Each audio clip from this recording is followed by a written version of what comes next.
آج کی ویڈیو میں ہم ایک نہایت اہم موضوع پر بات کریں گے جو ہر مسلمان کے لیے جاننا ضروری ہے۔ جی ہاں، ہم بات کر رہے ہیں غسل کا صحیح طریقہ اور اس سے متعلق مختلف مسائل کی۔ اگر آپ جاننا چاہتی ہیں کہ غسل کرتے وقت وضو ضروری ہے یا نہیں، غسل کے دوران کون سی دعائیں پڑھنی چاہیے، حیض کے بعد پاکی حاصل کرنے کا کیا طریقہ ہے، کیا میاں بیوی کے تعلقات کے بعد مکمل بالوں کا دھونا ضروری ہے یا نہیں، تو ہماری ویڈیو آخر تک ضرور دیکھیں۔ ہم آپ کے تمام سوالات کے جوابات دینے کے ساتھ دین کے مطابق غسل کرنے کا صحیح طریقہ بھی بتائیں گے۔ تو آئیں دین کے اس اہم پہلو کو سمجھنے کے لیے ہمارے ساتھ رہیں۔ السلام علیکم ورحمۃ اللہ۔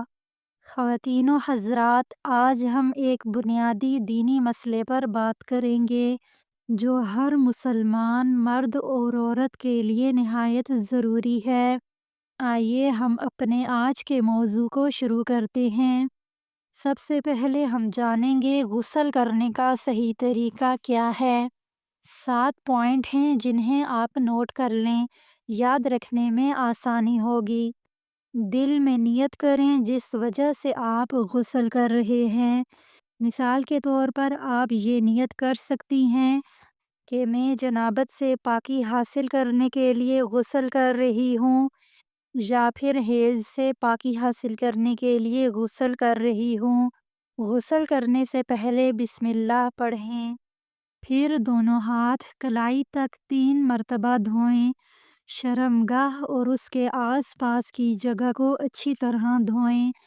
اگر جسم پر کوئی نجاست لگی ہو تو اسے دھو لیں۔ مکمل وضو کریں جیسا کہ نماز کے لیے کیا جاتا ہے، لیکن پاؤں دھونا آخر میں چھوڑ دیں۔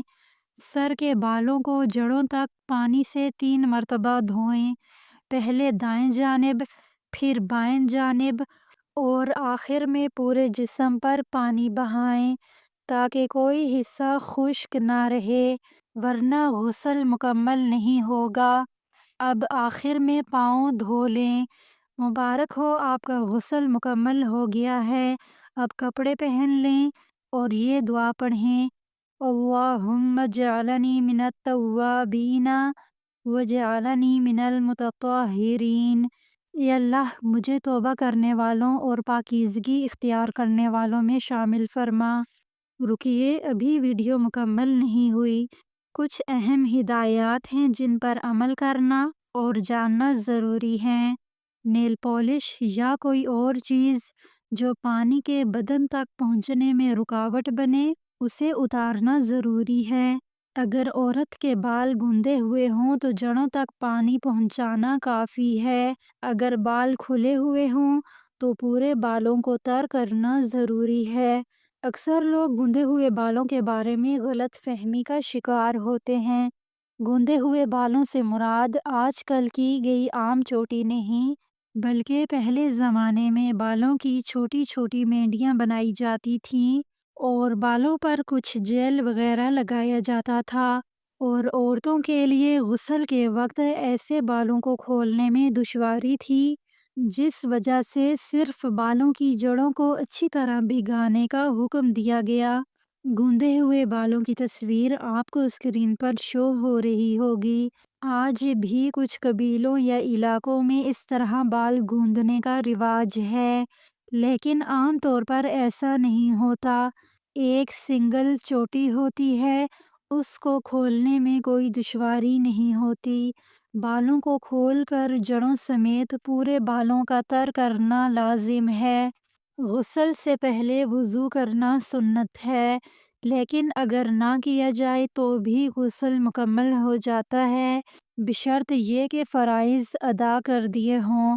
غسل کے دوران 3 چیزیں فرض ہیں: کلی کرنا، ناک میں پانی ڈالنا، پورے بدن پر پانی بہانا تاکہ کوئی حصہ خشک نہ رہے، ورنہ غسل مکمل نہیں ہوگا، آپ ناپاک ہی رہیں گے۔